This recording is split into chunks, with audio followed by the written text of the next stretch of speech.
All right, so can you freeze roasted garlic? Yes, you can. Here's how. Number one, so to cool down, let the roasted garlic cool completely after baking, okay? Number two is prepare for freezing. So squeeze the roasted garlic cloves out of their skin and place them in a small airtight container or freezer bag, okay? You can also mash the cloves with a bit of olive oil to make a paste if you prefer. Number three, label or store. Okay, so if you're using a freezer bag, squeeze out as much air as possible before sealing.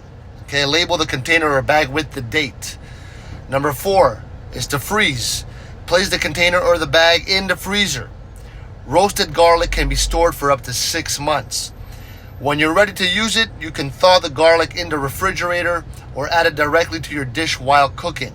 Frozen roasted garlic retains its flavor and is great for adding a rich, mellow garlic taste to your recipes. My favorite, it's pasta.